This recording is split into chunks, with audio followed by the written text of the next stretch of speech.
Hello hello Abhijit hello बेटा हाँ yes yes yes हाँ yes now we will start our concept and last class में हमारे को स्क्रीनिंग एंड शेडिंग इफेक्ट हो गया था. Now we discuss about next periodic property. So that is ionization energy. So it is also called ionization potential. It is also called ionization potential होते हैं. तो it is an energy. It is energy है हमारे को. तो इसका units लेता बेटा. What are units here? Energy units है तो हम देखो बेटा इधर एनर्जी यूनिट्स है हमारे को generally electron volts per atom. एक एटम को कितना एनर्जी है हमारे यूनिट्स है. 3 important units electron volts joules. ये हमारे को इंपॉर्टेंट यूनिट्स है बेटा. So first is 1 electron volt is equal to 1.602 into 10 to the power of minus 19 joules per atom. Clear? देखो आपको चार्ज ऑफ इलेक्ट्रॉन जैसा दिख रहा है आपको, है ना? मगर इधर क्या है मतलब 1 इलेक्ट्रॉन वोल्ट पर बना atom is equal to, this is energy units है हमारे को 1.602 into 10 to the power of minus 19 joules. And one more unit क्या बोले तो कैलोरीज है हमारे को. Here 3.8 into 10 to the power of minus 20 calories per atom. Okay तो इधर इसको दोनों को रिलेशन देंगे तो 1 calorie is equal to 4.184 joules. So ये हमारे को कौन सा भी not only this any energy units है हमारे को. इलेक्ट्रॉन वोल्ट्स है, जूल्स है, कैलोरीज है. एंड thinking इधर हम ionization energy again it is calculated by using spectroscopic methods. हम स्पेक्ट्रोस्कोपिक मेथड्स यूज करके आयनाइजेशन एनर्जी को हम कैलकुलेट करते हैं. And how to find out ionization energy? We know that every atom is present in any type of bonding. हर एक atom कौन सा भी बॉन्डिंग में रहता है. तो हर एक एटम बॉन्डिंग में है तो so this electron separation ionization energy means removal of electrons. किचे कौन से ऑर्बिट से निकाल देता हमारे को electrons removal? Only outermost orbit, है ना? यस, फर्स्ट बैलेंसेशन. मगर इधर ये इलेक्ट्रॉन का attraction is influenced by electron is influenced by adjacent atom also. That is the reason हम क्या करते हैं इसको हम isolate कर देते हैं बेटा. क्लियर? एक मॉलिक्यूल से क्या करें बॉन्ड से हम एक एटम को आइसोलेट करा. तो कभी भी एक एटम को आइसोलेट करा वो गैस बन जाता. And you know what is relation between solids, liquids and gases. Solids देखें तो अब एटम्स क्लोज है तो उसको सॉलिड्स बोलते हैं. डिस्टेंस ज़्यादा है तो लिक्विड बोलते हैं. और भी डिस्टेंस बढ़ गया तो गैस बोलते हैं, है ना? अब देखो आप स्कूल में हैं, क्लास में हैं तो स्टूडेंट्स को समझो आप सॉलिड सब्जेक्ट्स. पूरा स्टूडेंट्स गैदर रहता उसको सॉलिड बोलते बेटा. ब्रेक टाइम में गया पूरा बाहर आ गया स्टूडेंट्स पूरा हम लिक्विड मान लेते उधर. एंड कोरोना टाइम है ना, घर में है पूरे बच्चे तो हम ये बोलते गैस मान लेते हैं. कभी भी एक एटम को आइसोलेट करें तो गैस बन जाता है ना. तो इधर हम एक एटम लिया, आइसोलेट करा बेटा. आइसोलेट करके क्या हो गया हमारे को गैस बन जाएगी. एंड अब देखो ये न्यूक्लियस एंड इलेक्ट्रॉन्स का इन्फ्लुएंस दूसरे एटम के भी does not depends on any other atom. So here we supply some energy. उसको बोलते हैं आयनाइजेशन एनर्जी 1. कुछ एनर्जी सप्लाई करा बेटा तो उसको बोलते हैं आयनाइजेशन एनर्जी 1. सो क्या हो जाएगी? It is converted into n+1 by losing 1 electron. इसको बोलते हैं हम, it is called as a unipositive ion. Okay, 1 positive charge. This is first ionization energy. And ionization energy is always this endothermic in nature, है ना, हमारे को दो तरह का रिएक्शंस होता, एक्सोथर्मिक एंड एंडोथर्मिक।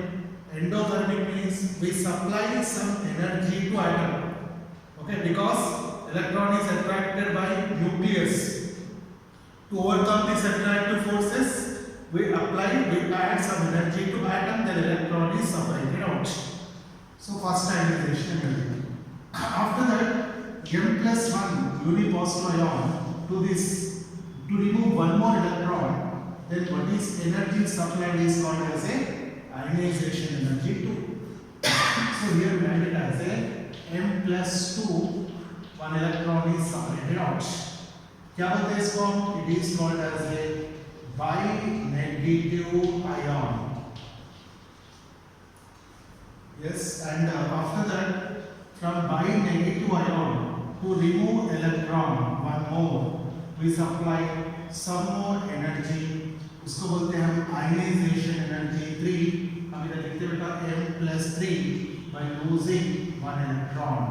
So हमारे को ट्राई-पॉजिटिव आयन आया। एंड आफ्टर दैट, उसके बाद हम थर्ड इलेक्ट्रॉन के बाद from A group elements, A group बोल रहा हूँ मैं, डी ब्लॉक नहीं बोल रहा हूँ मैं, from A group elements to remove one more electron is not possible. So we can remove maximum 3 electrons only. Okay, so हमारे को इसीलिए हमारे को 1A, 2A, 3A, ये 3 ग्रुप्स क्या होता है बेटा, इलेक्ट्रॉन्स लूज हो सकते. सो इलेक्ट्रॉन्स लूज हो गया तो they act as a metals. मगर 4th A ग्रुप लिए तो 4th A ग्रुप में से जाना इलेक्ट्रॉन्स 4, नहीं तो गेन होना 4. समझ में आपको? ये देखो कार्बन, देखो मैं एग्जांपल होता है, कार्बन देखो, कार्बन का एटॉमिक नंबर क्या है बेटा, आपको 6 है हमारे, है ना. इसको कितना इलेक्ट्रॉन्स होगा स्टेबिलिटी के लिए? 4 होगा. अब सिलिकॉन देखो, सिलिकॉन 14 है, 4 होना नहीं तो 4 जाना, 4 ऐड भी नहीं हो सकते, 4 नहीं जा सकते. इसीलिए 4th A ग्रुप एलिमेंट्स कभी भी आयोनिक बॉन्ड में इन्वॉल्व नहीं होता.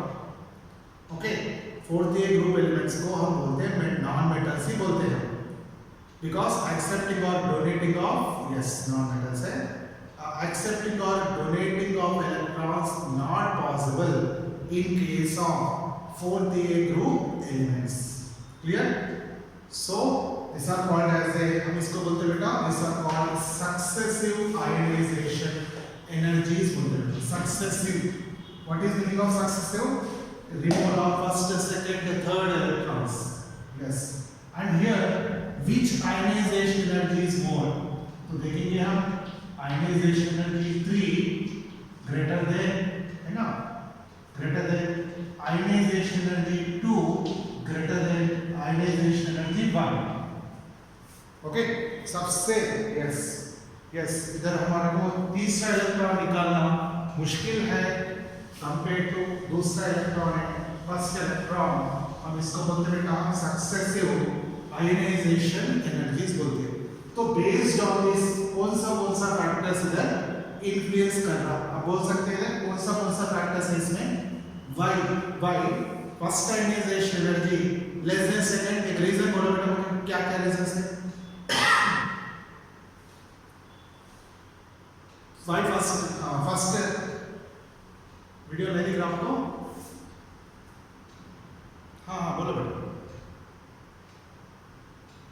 ओके, तो ये ऑनलाइन है ना क्लासेस, कभी थोड़ा डिस्टर्बेंस होगा. ठीक है, तो आपको कुछ भी प्रॉब्लम है तो मुझे बोलो, मैं फिर एक बार एक्सप्लेन करता हूँ.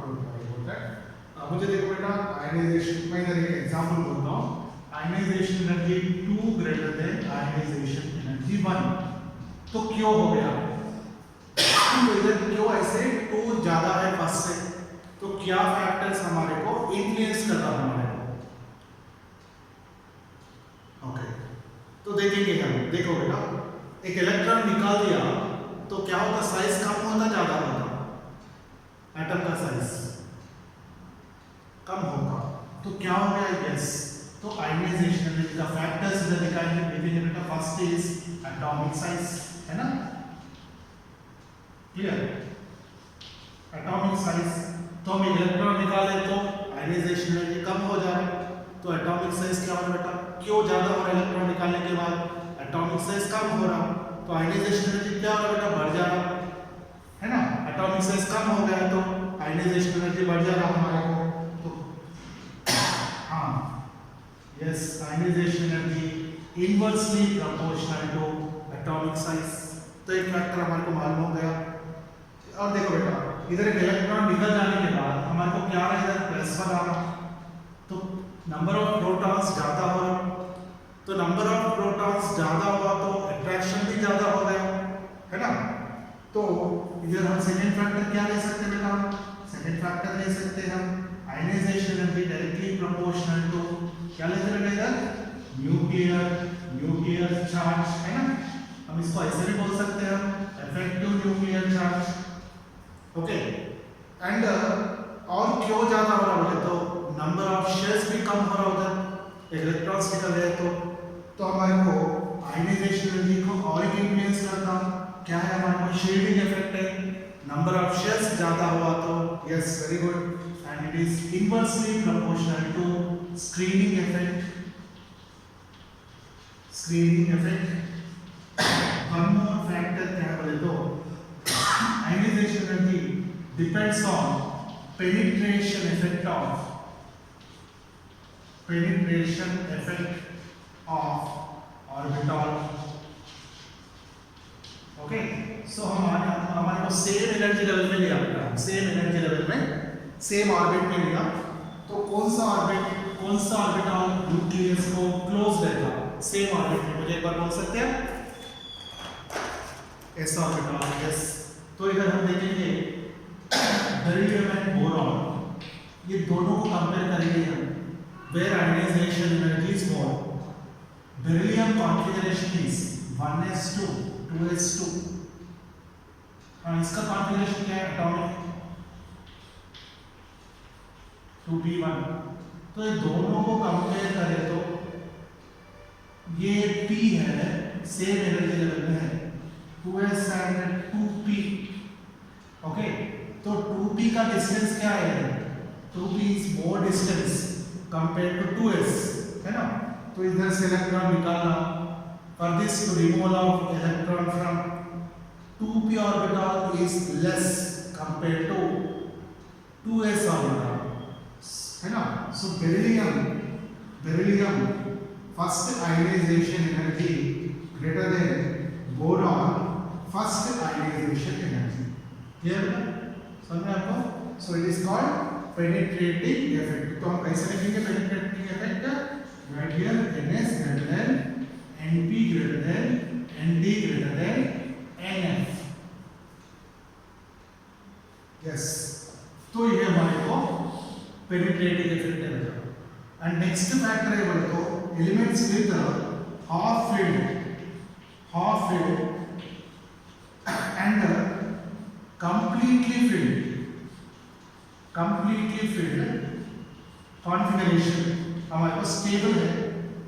Okay so why half filled and completely field is stable, अगर स्टेबिलिटी ज्यादा हो गया तो एटम इलेक्ट्रॉन लूज होने का टेंडेंसी कम दिखाता, हाँ कोई सा भी स्टेबल है उधर से इलेक्ट्रॉन निकल गए तो अनस्टेबल बन जाता, so atom shows less tendency to lose electrons, clear. So हमारे को elements with half filled and completely filled are more stable, so more energy is required to remove electron from elements with a stable configuration, okay yes तो हमारे को ये factor से once again ionization energy inversely proportional to atomic size, okay ionization energy yes ionization energy directly proportional to nuclear charge and ionization energy inversely proportional to screening effect and same orbit if orbitals are present, s orbital is more close to nucleus, so s to f distance increases, ionization energy also yes decreases, half filled and completely filled are yes half filled और completely filled are stable.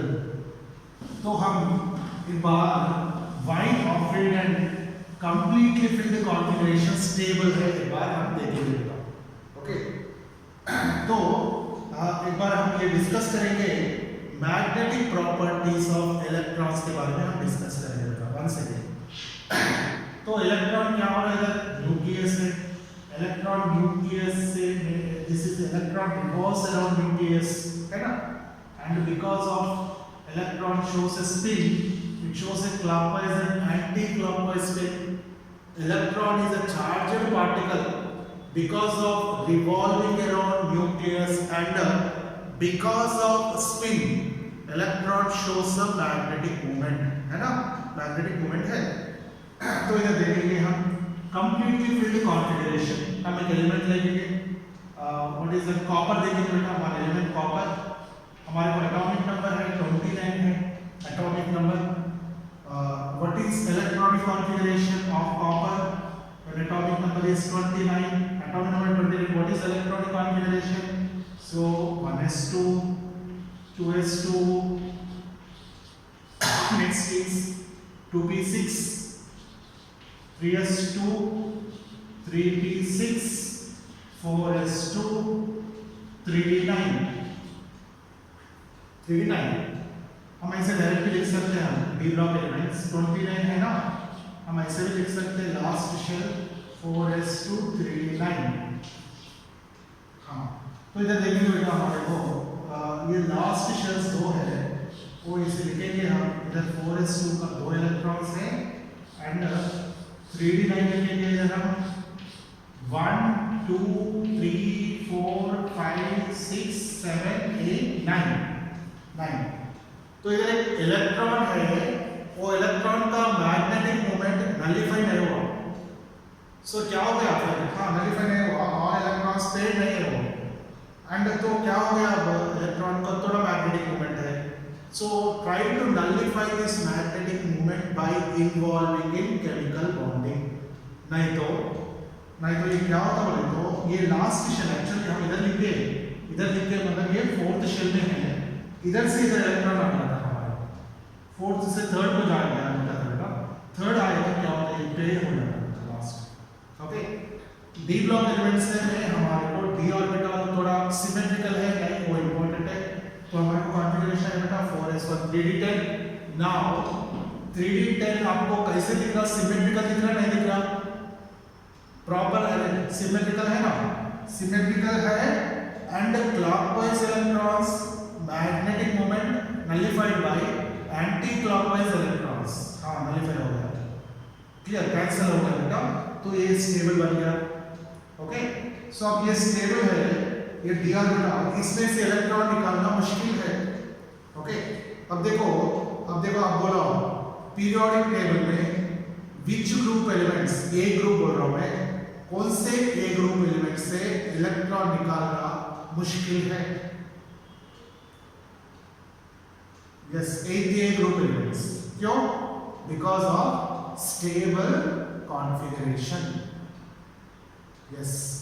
तो हम दो और chromium का हम एक बार compare करेंगे बेटा, क्रोमियम का कॉन्फ़िगरेशन क्या एक बार देखेंगे। So chromium atomic number is 24, हम डायरेक्टली लिखेंगे 4s2 3d4, 4s2 3d4 लिखेंगे, तो क्या हो रहा है इधर, हमारे को इधर 2 इलेक्ट्रॉन्स है बेटा। ओके, 2 इलेक्ट्रॉन्स है, तो इधर हमारे को 4 इलेक्ट्रॉन्स है, 1 2 3 4। ओके, ये 4 इलेक्ट्रॉन्स हैं, तो हमारे को क्या होता है तो ये सिमेट्रिकल है क्या, ये कुछ सिमेट्री दिख रहा है उसमें, तो इधर से इधर इलेक्ट्रॉन जंप हो रहा है, इधर से इधर इलेक्ट्रॉन आ जाता है, मूव हो रहा है। अब देखो ये सिमेट्रिकल दिख रहा है आपको, तो वो स्टेबिलिटी है। ओके, भाई और एक बात भी बोलता है, मैं एक एग्जांपल बोलता हूँ आपको, उसके बाद आपको समझ में आता शायद। एक स्टेडियम है, क्रिकेट स्टेडियम में कुछ प्लेयर्स क्रिकेट गेम खेल रहा है। ओके, तो उसको मॉर्निंग तो ब्रेकफास्ट दे दिया उसको, they are very happy and सुबह से इतना एनर्जी से खेल रहा, आफ्टरनून हो गया बेटा, फिर आफ्टरनून बोले तो उसको फिर भी एनर्जी होना, फूड होना उसको, मगर समझो आप फूड नहीं दिया उसको आफ्टरनून को क्रिकेट खेलने के लिए बोले, मॉर्निंग जैसा खेलते क्या इवनिंग आफ्टरनून क्रिकेट उतना एनर्जी से खेलते क्रिकेट नहीं खेल सकते, क्यों? No, because there is no energy. Oh yes, और एक बात है, अब देखो सुबह ज़्यादा खेल रहा, आफ्टरनून ज़्यादा नहीं खेल रहा, अब सुबह एंड आफ्टरनून दोनों कंपेयर करो, किधर स्टेबिलिटी ज़्यादा है? सुबह है, सुबह में स्टेबिलिटी ज़्यादा नहीं है, एनर्जी ज़्यादा है, ओके। ईवी ऑफ, हाँ, आफ्टरनून को क्या हो गया, एनर्जी नहीं है उसके पास, तो उधर इधर बैठ गया हो लोग, इधर मूव नहीं हो रहा, तो स्टेबिलिटी ज़्यादा हो गया। क्लियर? सो एवरी एटम क्या करते बोले तो एनर्जी को लूज करने के लिए ट्राई करते रहते, कभी भी एनर्जी लूज हुआ वो ज़्यादा स्टेबल बन जाता, ओके। तो इधर देखो ये हाफ फील्ड ऑर्बिटल्स है, तो इलेक्ट्रॉन्स और वन इलेक्ट्रॉन इज देयर, तो दो इलेक्ट्रॉन्स तो नहीं, दो इलेक्ट्रॉन है तो magnetic moment of clockwise and anti clockwise दोनों भी अट्रैक्ट हो जाता है ना। मगर इधर क्या एक इलेक्ट्रॉन है हमारे को, तो क्या होता बोले तो इधर ये इलेक्ट्रॉन देखो ये dxy समझो बेटा, ये dxy, ये dy z है, ये dxz है, ये हमारे को dx स्क्वायर y स्क्वायर है, ये हमारे को dz स्क्वायर है बेटा, ओके। इधर लिखता हूं मैं, ये है हमारे को, ये क्या है हमारे को dx स्क्वायर y स्क्वायर, हमारे को फाइव ओरिएंटेशन है। तो क्या होता बोले तो ये इलेक्ट्रॉन है ना, dx इलेक्ट्रॉन इधर से इधर जाता, ओके। तो ये इलेक्ट्रॉन इधर आ जाता, समझ में आएगा, एक्सचेंज होता, फिर ये क्या होगा dxy इधर जाता, ये इलेक्ट्रॉन इधर भी आता, तो इधर भी जा सकते हैं, इधर भी जा सकते हैं, तो dxy इलेक्ट्रॉन dz को o ऑर्बिटल में जाता, नहीं तो dxz में जाता, dyz में जाता, सेम टाइम वो इलेक्ट्रॉन इधर आ जाता बेटा, तो क्या हो रहा है इधर इलेक्ट्रॉन्स एक्सचेंज हो रहा, समझ में आया आपको? तो ऐसे एक डी ऑर्बिटल को कितना एक्सचेंजेस पॉसिबल है, हमारे को 4 एक्सचेंजेस पॉसिबल है हाफ फील्ड में। तो टोटल कितना इलेक्ट्रॉन्स है 1 2 3 4 5 इलेक्ट्रॉन्स है इधर, है ना। कितना एक्सचेंजेस है हमारे को इसमें 20 एक्सचेंजेस है। अब देखो 3d4 कॉन्फ़िगरेशन देखेंगे हम, 1 2 3 4, एक इलेक्ट्रॉन को कितना एक्सचेंजेस पॉसिबल है इधर, 1 2 3 exchanges are possible, clear? So 3 into 4 is equal to 12. तो हर एक एक्सचेंज में एनर्जी अवेलेबल होता, उसको बोलते बेटा हम एक्सचेंज एनर्जी बोलते हैं हम। सो एटम में अगर ज्यादा एक्सचेंजेस है, if it loses more electrons, तो स्टेबिलिटी भी बढ़ते रहता उसका। तो एलिमेंट्स स्टेबिलिटी के लिए क्या करता बेटा, कंप्लीटली फिल्ड होता, नहीं तो हाफ फील्ड में रहने के लिए ट्राई करते रहता। सो हर एक रिएक्शन कैसे चलता बेटा, reaction, every reaction is towards side of stability, समझ में आपको ये? So why fulfilled is yes why fulfilled is stable, yes why fulfilled is stable,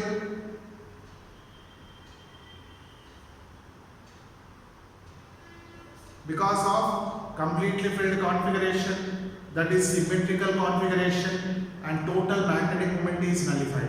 Clockwise electron magnetic moment is nullified by anti-clockwise electron. Okay, why half filled is stable?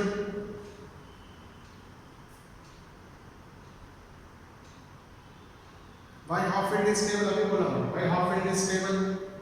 Clockwise electrons क्या है, पूरा clockwise ही है, anti-clockwise नहीं बनता इधर। Anti-clockwise बने तो stability कम होता, तो क्या हो रहा है, एक्सचेंज होते रहता, एक्सचेंज हो गया तो क्या होता, एनर्जी अवेलेबल होता, उसको बोलते हैं हम एक्सचेंज एनर्जी बोलते हैं। जो इतना अल्टीमेट ज्यादा है उतना एक्सचेंजेस भी पॉसिबल है हमारे को, तो एक्सचेंजेस ज्यादा है तो एनर्जी जो इवॉल्व हुआ वो भी ज्यादा हो गया हमारे को। क्लियर बेटा, सामने आपको है। So this is called as a half filled and completely filled. अगर देखिए स्टेबल है, इसमें से इलेक्ट्रॉन निकालना मुश्किल है, क्यों एटम इलेक्ट्रॉन को लूज होने का टेंडेंसी नहीं दिखाता, बिकॉज अगर लूज हो गया तो एटम अनस्टेबल बन जाता। तो एलिमेंट्स कौन सा भी half filled and completely filled है तो उसमें उसका आयनाइजेशन, वो एलिमेंट का आयनाइजेशन एनर्जी ज्यादा रहता है हमारे को। ओके, अब देखो तो एलिमेंट्स हम कंपेयर करेंगे nitrogen and oxygen. When we compare this nitrogen and oxygen elements, nitrogen का कॉन्फ़िगरेशन क्या है हमारे को? 1s2, 2s2, 2p3। p में कितना रहेगा इलेक्ट्रॉन्स? 6 रहेगा। But here how many electrons are there? 3 electrons. So what is the configuration it is? It is half-filled configuration. Clear? So ये stable बन गया। बट ऑक्सीजन का क्या है हमारे को? 1s2, 2s2, 2p4। तो क्या हो जाएगा इधर? 1 2 3 4। It is not half filled और it is not completely filled. So nitrogen oxygen से ज्यादा आयनाइजेशन एनर्जी दिखाता है। क्लियर? तो हमारे को पूरा यस तो पूरा प्रॉपर्टीज, पूरा फैक्टर्स हमारे को मालूम हो गया। Okay, first factor once again ionization energy inversely proportional to size of atom. Second factor ionization energy directly proportional to nuclear charge, that is nothing effective nuclear charge. Next factor ionization energy inversely proportional to screening effect.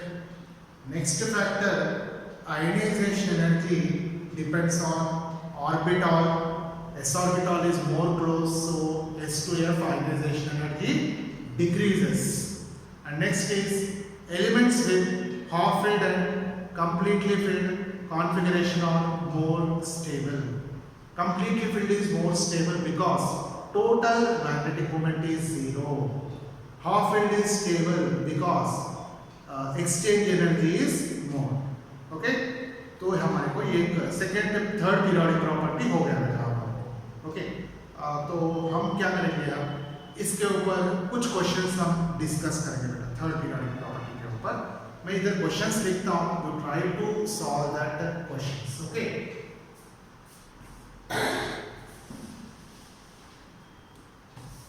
तो बेटा हम एक question देता हूँ इधर, find out that किधर हमारे को आयनाइजेशन एनर्जी कम है, किधर हमारे को आयनाइजेशन एनर्जी ज्यादा है। एक बार मुझे बोलो, मैं क्वेश्चन देता हूँ। यस, थिंक करके बोलो मुझे क्वेश्चंस।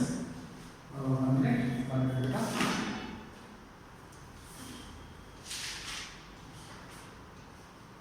ओके, तो मैं इलेक्ट्रॉनिक कॉन्फ़िगरेशन लिखता हूँ बेटा, तुम फाइंड आउट करो वेयर आयनाइजेशन एनर्जी इज मोर।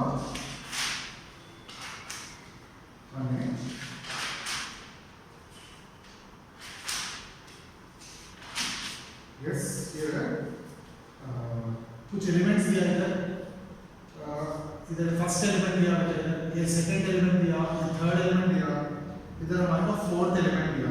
उसका आयनाइजेशन एनर्जी लिख रहा है इधर, आयनाइजेशन एनर्जी 1 लिखा इधर लिखा बेटा आयनाइजेशन एनर्जी 2 लिखा। ओके, तो इसमें लिखेंगे हम 2370 है आयनाइजेशन एनर्जी, 2 है बेटा हमारे को 5250 है बेटा। क्लियर?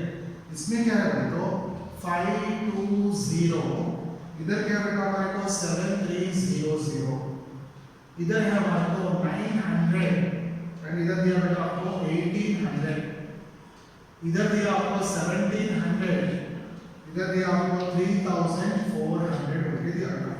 ओके, तो क्वेश्चन क्या है बोले तो इसमें से मैं क्वेश्चन बोलता हूँ which is highly reactive metal। Okay बेटा, एंड और क्या है ये बोले तो which is noble gas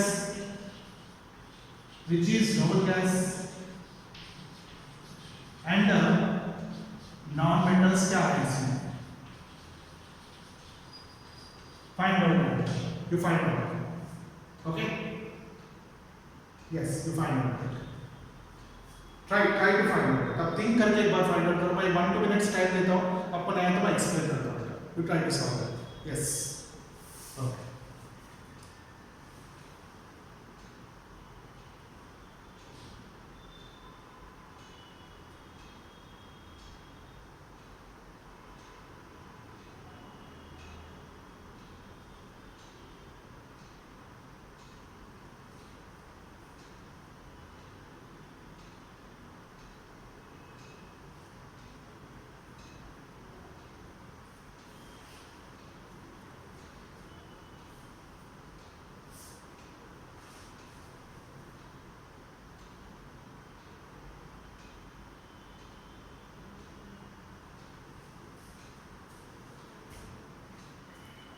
yes yes yes yes बेटा, इधर देखेंगे हम वैल्यूज देखेंगे, इसमें कौन से एलिमेंट को आयनाइजेशन एनर्जी वैल्यू लेस है बोलो।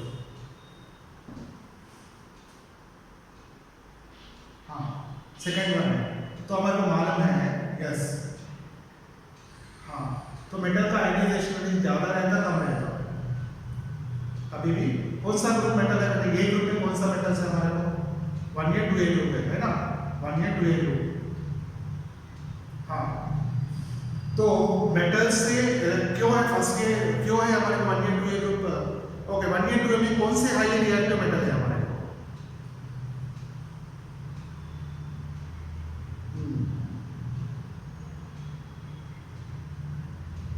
ओके, 1A 2A दो कंपेयर कर रहे हैं, उसमें से कौन सा ज्यादा रिएक्टिव है, 1A रिएक्टिव है 2A रिएक्टिव है। वेरी गुड, 1A रिएक्टिव है। क्यों बोले तो उसका आयनाइजेशन एनर्जी कम है ना, तो इलेक्ट्रॉन निकल गया। ओके बेटा, तो ये क्या होगा देखिए, इधर मैं लिख रहा हूँ कॉन्फ़िगरेशन में, एक एग्जांपल लिया, सोडियम लिया था। सोडियम का कॉन्फ़िगरेशन क्या है, 1s2 2s2 2p6 3s1।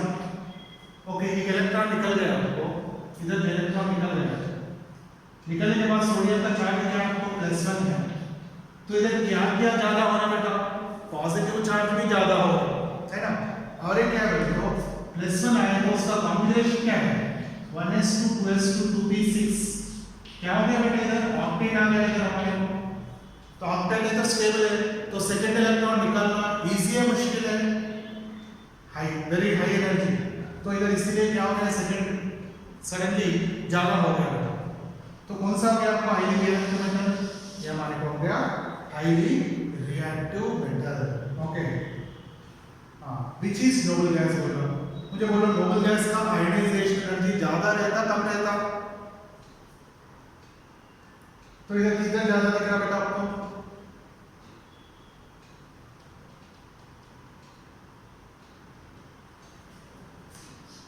Yes, ये क्या हो जाता आपको, नोबल गैस है।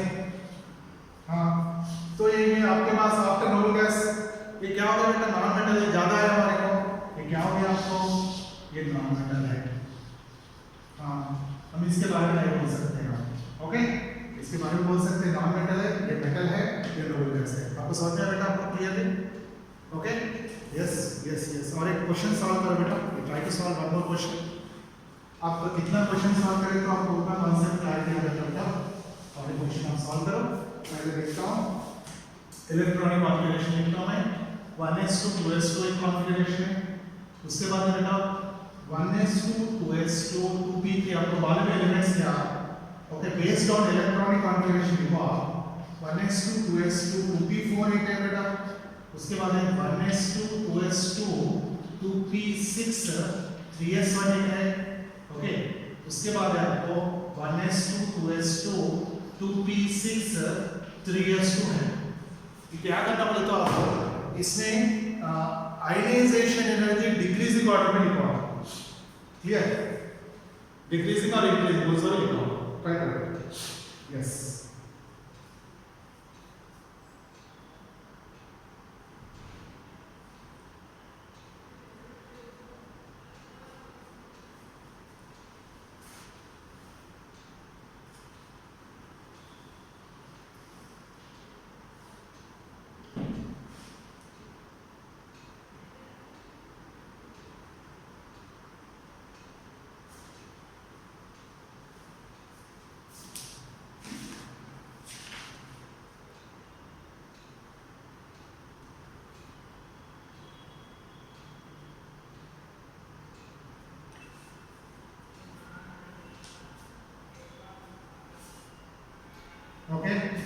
मैं बोलता हूँ करेक्ट कर लो बेटा। मैं बोलता हूँ फर्स्ट मैं ज़्यादा लिखता हूँ, सबसे ज़्यादा लिखता हूँ इधर। तो मैं ये 1 लिखता हूँ, ये 2 लिखता हूँ बेटा नंबर, ये 3 लिखता हूँ, ये 4 है, ये 5 है। ओके, मैं पहले ये लिखता हूँ, सबसे ज़्यादा 2 है। ओके, उसके बाद है बेटा हमारे को 3 है, क्लियर। उसके बाद है हमारे को 1 है, उसके बाद है हमारे को 5 है, उसके बाद है हमारे को 4 है। याद रहा है आपको?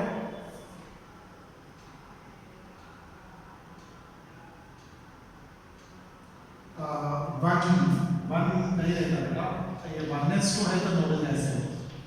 ओके, हीलियम है नोबल गैस, वो अलग है हमारे। ये सेकेंडरी ग्रुप हो गया। सेकेंडरी बोले तो कौन सा एलिमेंट है? ये तो सेकेंडरी है, ये बेरिलियम है बेटा हमारे, है ना, बेरिलियम है ना। ये मैग्नीशियम है, देखो। हाँ, कौन सा बड़ा साइज में रहता है? बेरिलियम और मैग्नीशियम। कौन सा बड़ा साइज में है एटम? मैग्नीशियम। तो साइज बढ़ जाए तो आयनाइजेशन एनर्जी कम हो जाता है ना। हाँ, ये क्या है बेटा? ये मेटल है, ये भी मेटल है, ये भी मेटल है। ये क्या है बेटा? This two are example for non metals, है ना। Yes, non metals. तो हाफ फील्ड कॉन्फ़िगरेशन है, इसीलिए 2 ग्रेटर देन 3।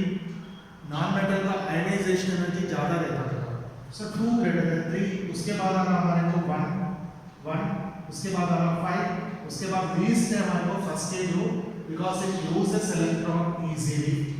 सेकेंड के में तो हमारे को s ऑर्बिटल पेड है, मगर इधर एक ही इलेक्ट्रॉन है। हम हाफ फील्ड में इसको कभी भी काउंट नहीं करते बेटा। हाफ फील्ड में हम p and d and f को ही काउंट करते हैं, इसको कभी काउंट नहीं करता हाफ फील्ड में, बिकॉज ओनली 1 और 2 electrons are present. Okay, yes. Okay, अभी ये क्लैरिटी आ गया आपको? समझ में आया कॉन्सेप्ट आपको? यस, and और एक ट्राई करो, one more question. And here मैं कुछ एलिमेंट्स लिखा बेटा। इसका A B C 3 एलिमेंट्स है हमारे को।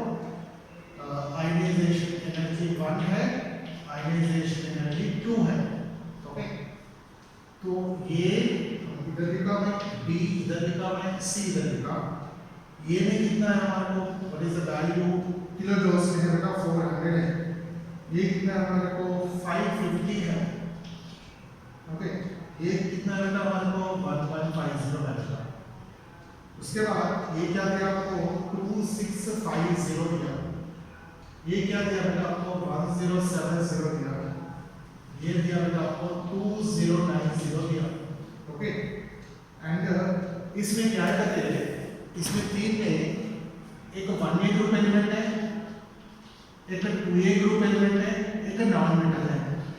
Non metal also there. You find out which is 1A group, which is 2A group, and which is non metal based on ionization energy values. Find out.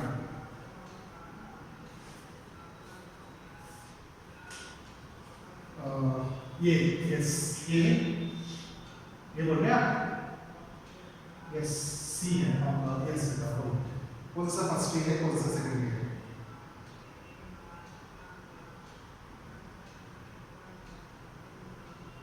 प्रतीक कर बेटा। तो समझ में आया भाई? ओके, एक एलिमेंट दिया बेटा हमारे को, इधर कुछ एलिमेंट्स दिया। ग्रुप नंबर बोलना होते, ग्रुप नंबर बोलना। एलिमेंट ये है, इधर वैल्यूज दिया बेटा। IE1 दिया, IE2 दिया, IE3 दिया बेटा। ओके, IE4 भी दिया, समझो। ओके, ओके, इधर क्या है बेटा? क्या बोलते हो? IE1 है, सब 550 है। IE2 है बेटा 900 है। IE3 है 2500 है। IE4 है 3100 है बेटा। ओके, और एक एलिमेंट का भी देखो इधर। IE1 है मुझे व्हाट इज दैट 700 बेटा। ओके, IE2 क्या हो गया? 3000 हो गया। ओके, 3000। इसका वैल्यू आया मुझे 3400, इसका वैल्यू आया 4100। ओके, उसके बाद मैं दूसरा एलिमेंट लिखता हूँ। इसका फर्स्ट वैल्यू है हमारा 900 है बेटा। I1 है, इसका वैल्यू है 1200 आया था I2।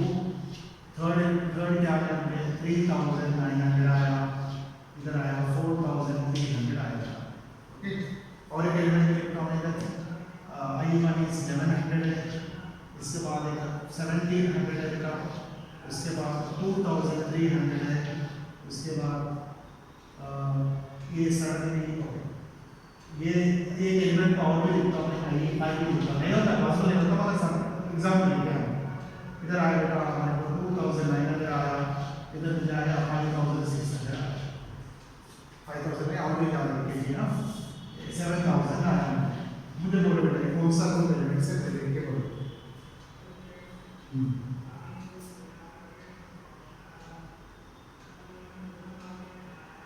देख के बोलो। ओके, इधर कौन सा एक हो सकता है? ओके, ऐसे लिखा, रफली लिखा, इधर डबल हो गया, इधर भी डबल ट्रिपल हो गया बेटा, कौन सा ग्रुप ये हो सकता है? इधर किधर डिफरेंस दिख रहा है आपको आयनाइजेशन में? 550 to 900, इधर से इधर डबल हो गया, इधर से डबल से ज्यादा हो गया, है ना? तो कौन सा ग्रुप हो सकता है? कौन सा ग्रुप हो सकता है? सेकेंडरी ग्रुप, है ना? सेकेंडरी में क्या होगा? आपका एग्जांपल लेंगे मैग्नीशियम दिख रहा आपको। ओके, मैग्नीशियम में क्या होता है बेटा हमारे को 1s2 2s2 2p6 3s2 है, 2 इलेक्ट्रॉन निकल गया, तीसरा इलेक्ट्रॉन निकालना बहुत मुश्किल है हमारे को, इसीलिए हमारे को क्या होता है बेटा ज्यादा हो गया हमारे को, है ना? यस, तो ये सेकेंडरी ग्रुप है। और एक और ग्रुप है, कौन सा ग्रुप है? नेक्स्ट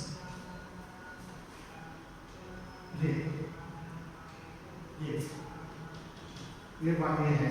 यस, ये बोलो बेटा, ये बोलो।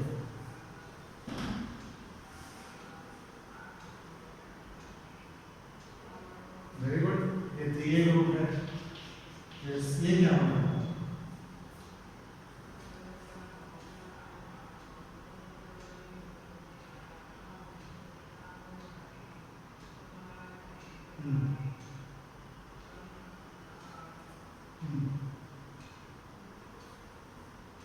ओके, ये फर्स्ट इलेक्ट्रॉन निकाल दिया, सेकंड निकाल दिया, थर्ड निकाल दिया, फोर्थ निकाल दिया। ओके, हम ऐसे ले सकते हैं। Yes, that is a 5A group element. Clear? तो आपको समझ में आया how to find out group number और what is the nature of element based on ionization energy. तो क्या हो गया एप्लीकेशंस, क्या हो गया बेटा? आयोनाइजेशन एनर्जी ज्यादा है तो वो क्या हो जाता है? That is always example for non-metal. If ionization energy is less, that is example for, this is the example for metal. Clear? So हमारे को कैसे बॉन्ड आता? अब देखो दो एलिमेंट्स हैं बेटा, इधर दो एलिमेंट्स हैं, तो एक एलिमेंट को दो एलिमेंट्स के बीच में आयनाइजेशन एनर्जी का डिफरेंस कम है, मैं लिखता हूँ difference in ionization energy is less. मैं और एक दो एलिमेंट लिखता हूँ इधर x y z लिखता हूँ बेटा, इधर difference in ionization energy is more. अब मुझे बोलो कौन सा आयनिक बॉन्ड है, कौन सा कोवैलेंट बॉन्ड है?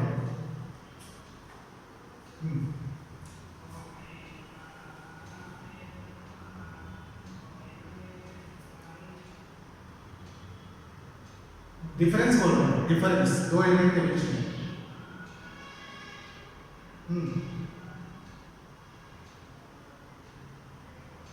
ये हमारे को कोवैलेंट हो जाता है। ओके, हाँ, डिफरेंस ज्यादा है तो क्या होता है? Electron is transferred from non metal to non metal, तो क्या हो जाता है बेटा आपको? आयनिक बॉन्ड हो जाता है हमारे को, बिकॉज मेटल का आयनाइजेशन एनर्जी कम रहता है, नॉन मेटल का आयनाइजेशन एनर्जी ज्यादा रहता है। ओके, यस बेटा, हाँ यस। तो उसके बाद लिखेंगे बेटा इधर नेक्स्ट पीरियड। यस बोलो, यस यस बोलो।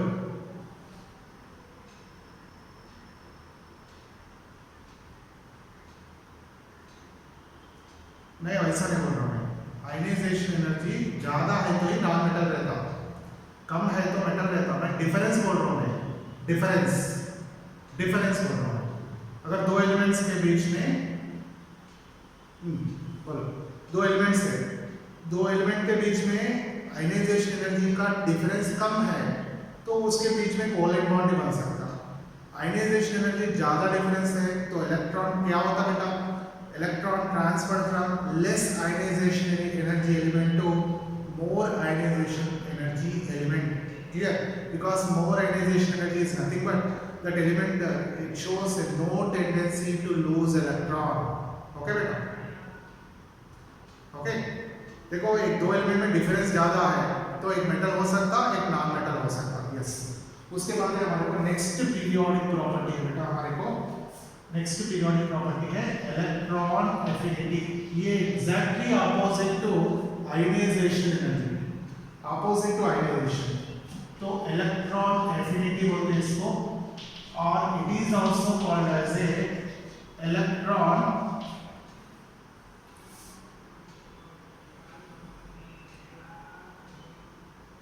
it is also called electron gain enthalpy। Okay, enthalpy बोले तो टोटल एनर्जी बोल तो एंथैल्पी बोलते बेटा हम। व्हाट इज दिस स्ट्रिंग दिख रहा आपको, दिख रहा बेटा स्ट्रिंग? यस, ओके, यस दिख रहा आपको, अब दिख रहा? Okay, yes. सो इलेक्ट्रॉन एफिनिटी बोले तो अब देखो मैं ऑपोजिट बोल रहा हूँ ना आयनाइजेशन एनर्जी को, तो इधर देखो मेटल है गैसियस स्टेट में है, एक इलेक्ट्रॉन लूज हो गया तो क्या बन गया m+1 प्लस इलेक्ट्रॉन, तो इसको बोलते हैं हम आयनाइजेशन एनर्जी 1 बोलते हैं। ओके, मगर इधर पॉजिटिव कुछ भी नहीं है, एक मेटल है, एक सॉरी एक एलिमेंट है, मैं एक्स एलिमेंट लिया वो गैसियस स्टेट में है बेटा, इसको एक इलेक्ट्रॉन ऐड हुआ, ओके, तो क्या बन गया x-1, तो इधर एनर्जी रिक्वायर होगा, इधर क्या होगा एनर्जी एवॉल्व। ओके, सो इसको बोलते हैं हम ये यूनि नेगेटिव आयन है, इधर क्या रखा है आपको यूनि नेगेटिव आयन है ना, तो इसको बोलते हैं हम इलेक्ट्रॉन एफिनिटी 1 बोलते हैं।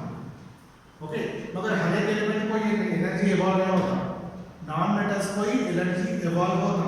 ओके, हम देखेंगे दो एलिमेंट्स का कंपेयर करेंगे बेटा। अब देखो नियॉन कंपेयर करेंगे, नियॉन है और फ्लोरीन है, fluorine and neon. Okay, fluorine and neon में नियॉन का कॉन्फ़िगरेशन क्या है हमारे को 1s2 2s2 2p6 है ना, इधर क्या बेटा आपको 1s2 2s2 2p5 है। ओके, हाँ हाँ, अब देखो इसको एक इलेक्ट्रॉन समझो, अगर नियॉन को एक इलेक्ट्रॉन ऐड कराएंगे तो किधर जाता है इलेक्ट्रॉन 3s1 को जाता है ना, क्लियर? 3s1 बोले तो नेक्स्ट एनर्जी लेवल को जाना नहीं होता पॉसिबल, मगर समझो नेक्स्ट एनर्जी लेवल को जाता, तो नेक्स्ट एनर्जी लेवल में इलेक्ट्रॉन को ऐड करने के लिए हम ज्यादा एनर्जी यूज करना पड़ता, तो इसका इलेक्ट्रॉन एफिनिटी क्या हो जाता है, इसका फर्स्ट इलेक्ट्रॉन एफिनिटी पॉजिटिव हो जाता, पॉजिटिव बोले तो एंडोथर्मिक हो जाता हमारा। ओके, समझ में आपको? इधर देखो इधर क्या हो रहा हमारे को, ये इलेक्ट्रॉन्स कैसा है, ये अनस्टेबल है, इधर एक इलेक्ट्रॉन ऐड हो गया तो क्या होगा, it forms a F-1, stability बढ़ गया, मैं अभी बोला ये स्टेबल होगा, मैं भी बोल रहा हूँ स्टेबिलिटी बढ़े तो कभी भी एनर्जी एवॉल्व होगा, तो ये क्या होगा is exothermic. Clear? So electron affinity in case of non metals, metals को इलेक्ट्रॉन ऐड ही नहीं होता, electrons added to non metals only, in this case energy is evolved, so electron affinity is exothermic in nature। समझे आपको? Okay, समझ रहे हैं? ये समझो बेटा, आयनाइजेशन एनर्जी ऑपोजिट है बेटा, आयनाइजेशन एनर्जी ये छोड़ दो, इसमें कंफ्यूजन है तो इसको छोड़ दो, इसको छोड़ दो, क्लोरीन है नॉन मेटल है, उसको इलेक्ट्रॉन का जरूरत है बेटा, तो इलेक्ट्रॉन ऐड हो गया, स्टेबिलिटी आ गया, तो एनर्जी एवॉल्व हो गया, एनर्जी एवॉल्व हो गया तो स्टेबल बनता है। So this is the fluorine है। मैं और एक एलिमेंट लेता हूँ इधर, मैं और एक एलिमेंट लेता हूँ इधर, ऑक्सीजन लेता हूँ मैं, oxygen, what is atomic number of oxygen 8 है। So what is electronic configuration of oxygen, हाँ 1s2 2p4 हाँ सो स्टेबिलिटी के लिए for stability oxygen required how many electrons for stability oxygen required 2 electrons तो हमारे को 2 इलेक्ट्रॉन का जरूरत है तो हमारे पहले क्या होता है एक स्टेप में फर्स्ट स्टेप में एक इलेक्ट्रॉन ऐड होगा ओके दिस इज ऑक्सीजन तो क्या बन गया इधर O-1 बन गया तो इधर क्या हो गया एनर्जी इवॉल्व ओके उसके बाद क्या हो गया -1 को और एक इलेक्ट्रॉन ऐड हुआ तो क्या हो गया इधर O-2 इधर क्या होता energy absorb okay energy required is second case first case energy is evolve अभी इलेक्ट्रॉन ऐड हुआ एनर्जी इवॉल्व हुआ सेकंड केस में क्या हो गया ऑलरेडी एक नेगेटिव चार्ज है इधर ज्यादा है ना -1 है तो इलेक्ट्रॉन ज्यादा है उधर उसको और एक इलेक्ट्रॉन ऐड करेगा तो incoming electron and negative charge बोले तो एक्सेस इलेक्ट्रॉन उसके बीच में रिपल्शंस होता है ना इसके बीच में रिपल्शंस होता तो रिपल्शंस को हम ओवरकम करने के लिए that ion requires some energy तो क्या करता वो सराउंडिंग से एनर्जी को एब्जॉर्ब कर लेता तो क्या हो जाएगा आपको second is endothermic first is exothermic clear first क्या रहता नॉन मेटल को first electron affinity exothermic second electron affinity endothermic why endothermic is second electron affinity what is reason because to overcome that हाँ क्यों होते why energy absorb already वो ion में एक electron access है और एक इलेक्ट्रॉन ऐड हो रहा वो एक्सेस नेगेटिव हाँ रिपल्शंस को कम करने के लिए वो एनर्जी को एब्जॉर्ब करता बेटा तो देखो नाइट्रोजन ले लेंगे नाइट्रोजन ले लेंगे ओके नाइट्रोजन हमारे को एक इलेक्ट्रॉन ऐड हुआ ओके तो क्या गया फर्स्ट में हमारे को N-1 आया ओके ये एक्सोथर्मिक है बेटा उसके बाद क्या हो गया एक -1 का और एक इलेक्ट्रॉन ऐड हुआ तो क्या हो गया बेटा N-2 हो गया ओके उसके बाद N-2 को और एक इलेक्ट्रॉन ऐड हुआ तो हमारे को N-3 आ गया तो हमारे को क्या है कितना इलेक्ट्रॉन एफिनिटी से इधर इलेक्ट्रॉन एफिनिटी 1 है ये क्या बेटा आपको इलेक्ट्रॉन एफिनिटी 2 है इलेक्ट्रॉन एफिनिटी 3 भी है हमारे को तो हमारे को फर्स्ट रहता एक्सोथर्मिक ये एंडोथर्मिक मगर थर्ड इलेक्ट्रॉन को ऐड करने के लिए और भी ज्यादा एनर्जी इवॉल्व होना रिक्वायर्ड होगा सर वो एनर्जी किधर से मिलता हाँ रिक्वायर्ड सो थर्ड इलेक्ट्रॉन को ऐड करने के लिए मोर एनर्जी रिक्वायर्ड होना कंपेयर टू सेकंड मगर फर्स्ट इलेक्ट्रॉन एफिनिटी क्या हो गया बेटा आपको एक्सोथर्मिक हो गया तो एनर्जी किधर से मिलता वो एनर्जी पूरा where that energy is available बोले तो कब ये इलेक्ट्रॉन गेन करता बेटा आयोनिक बॉन्ड में गेन करता नहीं तो कोवेलेंट बॉन्ड में गेन करता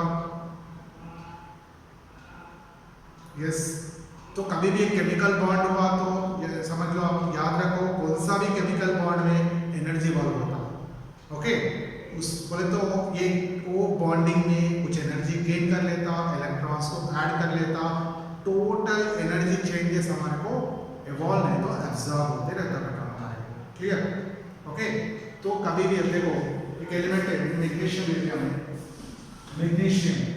मैग्नीशियम को क्या है बेटा आपको मैग्नीशियम देखो कॉन्फ़िगरेशन क्या है 1s2 2s2 2p6 3s2 electron तक ऐड ही नहीं होता क्यों स्टेबल है ना कॉन्फ़िगरेशन स्टेबल मानते हैं इसको भी स्टेबल मानते हैं तो इसका इलेक्ट्रॉन एफिनिटी 0 हो जाएगा 0 एक ग्रुप एलिमेंट्स देखो इसका इलेक्ट्रॉन एफिनिटी क्या होता है आपको 0 हो जाता है ना इलेक्ट्रॉन ऐड नहीं होता अब नाइट्रोजन देखो बेटा नाइट्रोजन देखो 1s2 2s2 2p3 ये भी स्टेबल है इसको भी हम क्या मानते हैं बहुत कम रहता अगर 3 इलेक्ट्रॉन्स अवेलेबल है तो और भी स्टेबल बन जाता तो इसलिए 3 गेन कर सकते नहीं तो हाफ फील्ड ही रहते नाइट्रोजन हाफ फील्ड रहते नहीं तो 3 गेन कर सकते, वो दो कंडीशन से रहते हैं। यस, समझ में बेटा आपको ये? Okay, so yes, what are the factors influence electron affinity? कौन सा फैक्टर्स हमारे को इलेक्ट्रॉन एफिनिटी को इन्फ्लुएंस कर रहा है? एक बार देखिए बेटा, फर्स्ट फैक्टर है, मुझे बोलो क्या ऐसा एटॉमिक साइज है, ये डायरेक्टली प्रोपोर्शनल और इनवर्सली प्रोपोर्शनल? मुझे बोलो इनवर्सली। सो एटॉमिक साइज ज्यादा है तो इलेक्ट्रॉन एफिनिटी क्या होगा? कम होगा। ओके, है ना? नहीं तो इसे लिखेंगे, मैं इसे लिखता हूं बेटा, electron affinity inversely proportional to atomic size. Second है बेटा, सेकंड है इफेक्टिव न्यूक्लियर चार्ज। मुझे बोलो कैसे रहता है electron affinity? Directly proportional, electron affinity directly proportional है इधर। मैं आगे लिखता हूं बेटा इधर स्टेबल कॉन्फिगरेशन। अब बोलो मुझे इलेक्ट्रॉन एफिनिटी, हाँ स्टेबल कॉन्फिगरेशन कैसे रहता? इनवर्सली है ना, स्टेबल कॉन्फिगरेशन। हाँ स्टेबल कॉन्फिगरेशन तो इलेक्ट्रॉन का जरूरत ही नहीं है। ओके, तो ये हमारे फैक्टर्स है, these are the factors mainly influence electron affinity। और भी बोला बेटा मुझे sp-df ऑर्बिटल, इधर ज्यादा रहता है electron affinity, which is close, which is more distance, s is more close, उधर इलेक्ट्रॉन इजीली ऐड हो सकता है कंपेयर टू f। ओके बेटा, अभी आपको समझ में आया क्या क्या फैक्टर्स है हमारे को and what is meaning of electron affinity भी आपको समझ में आया बेटा। मैं कुछ इसके ऊपर भी कुछ क्वेश्चंस देता हूँ, ट्राई करो। Okay, one or two questions आप ट्राई करो, इसके ऊपर ज़्यादा नहीं रहता क्वेश्चंस हमारे को। Let's discuss about few questions here.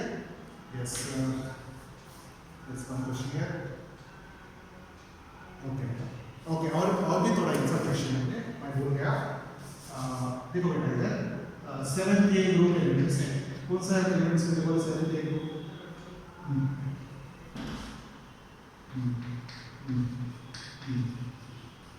है ना, fluorine, chlorine, bromine, iodine. Okay, इसमें हमारे को सबसे ज्यादा किसको लेना इलेक्ट्रॉन एफिनिटी? हाँ ये बोले क्लोरीन, मगर इसमें क्या होता है? आर्डर बोले तो chlorine, chlorine greater than bromine greater than iodine. Okay, ऐसा रहता है। क्यों बोले तो क्लोरीन का साइज बहुत कम रहता है, वेरी स्मॉल साइज। अगर वेरी स्मॉल साइज है तो क्या होता बोले तो इलेक्ट्रॉन डेंसिटी ज्यादा हो जाता है उसमें, ज्यादा भी कम नहीं रहेगा साइज, ज्यादा भी कम है तो इधर इलेक्ट्रॉन डेंसिटी ज्यादा हो गया हमारे, तो इनकमिंग इलेक्ट्रॉन रिपल्शन ज्यादा हो जाता है, इसीलिए ऐसे होता है। The same way 6th group में भी sulphur greater than oxygen greater than selenium greater than tellurium बेटा। 5th में भी phosphorus greater than nitrogen greater than arsenic greater than antimony greater than bismuth. Okay, ये 5A 6A 7A ग्रुप में ये tendency रहता है। ओके बेटा, remaining elements में हमारा इलेक्ट्रॉन एफिनिटी क्या होता? हाँ, ये 7A है, ये बेटा आपको 6A है, ये आपको 5A है। ओके, इसमें बहुत कम रहता है, इसमें ज़्यादा रहता है। हाँ, इसमें ज़्यादा इफेक्ट रहता। एंड इलेक्ट्रॉन एफिनिटी क्या होता? Electron affinity decreases in groups. Okay, increases in periods. Okay, yes, increase in periods up to 7A group element। सबसे ज़्यादा electron affinity 7A group elements को रहता, सबसे कम 0 नहीं बोल रहा, कम रहता 1A ग्रुप एलिमेंट्स को रहता। Okay, clear? पीरियोडिक टेबल में बोलो मुझे, पीरियोडिक टेबल में हाईएस्ट इलेक्ट्रॉन एफिनिटी किसको रहता? कौन से एलिमेंट को रहता? हाईएस्ट इलेक्ट्रॉन एफिनिटी क्लोरीन को रहता। सबसे कम किसको रहता है? सबसे कम 0 नहीं बोल रहा मैं, जीरो नहीं बोल रहा, सबसे कम किधर रहता? वन्य ग्रुप है ना, वन्य ग्रुप में है ना बेटा, वन्य ग्रुप में सीजियम है ना, caesium bigger element one group, उसको कम रहता सबसे। ओके, यस बेटा, yes yes. And my question is of try to इधर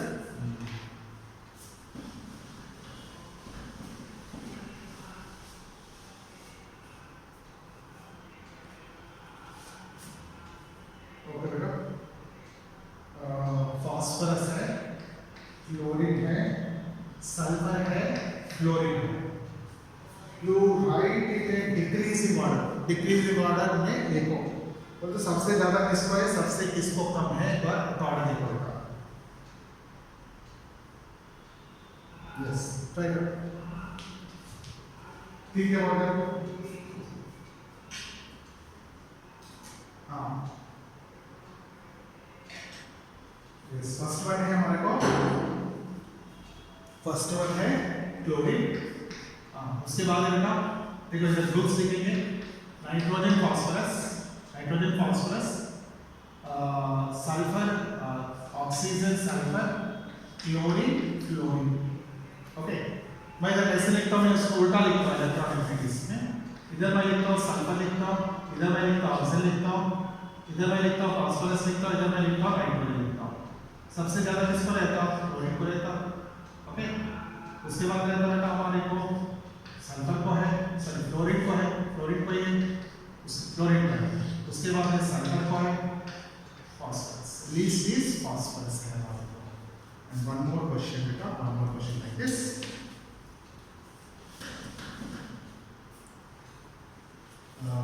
yes yes,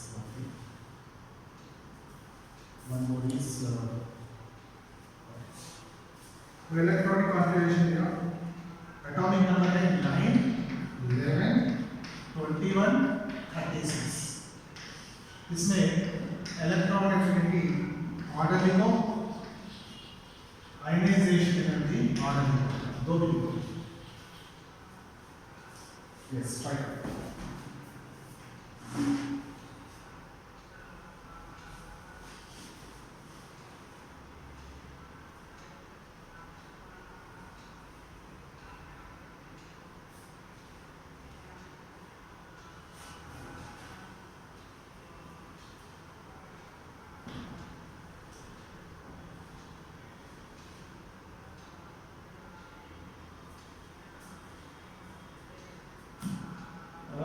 इसका इलेक्ट्रॉनिक कॉन्फिगरेशन समझ में आया?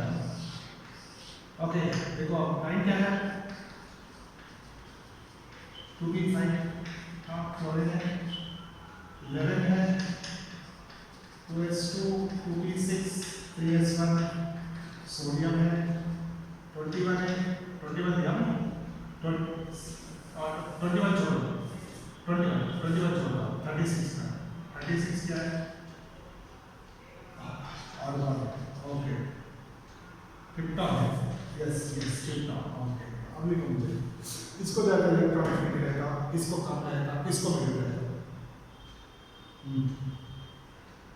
Very good. सो 9 ग्रेटर है इलेक्ट्रॉन एफिनिटी, उसके बाद है 36।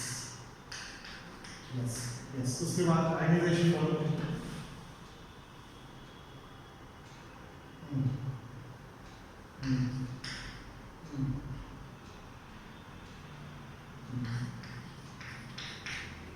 Clear? Yes. Yes. One more example I try now.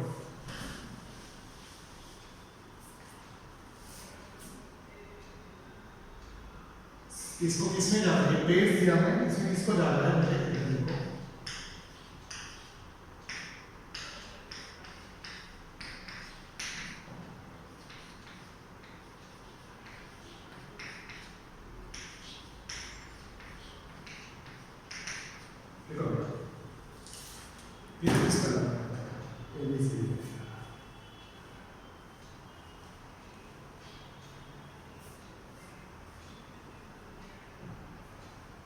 मैं वैसा नहीं बोलूँ, इसमें दोनों में किसको, इसमें ये दो में कंपेयर कर रहा हूँ।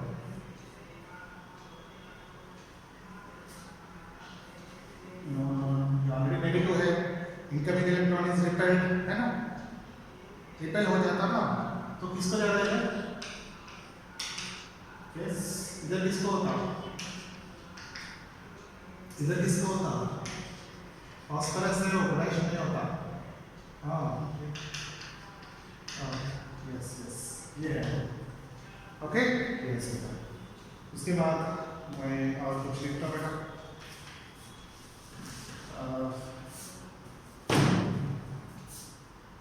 ये है हमारे को S+2, S-1 एंड B है बेटा मुझे को सोडियम, इसके बाद क्लोरीन एंड सल्फर। ये दो में कंप्लीट करके बोलो मुझे। बस मैं इसको होता है,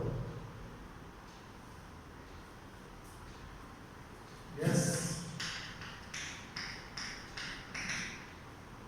इधर बेटा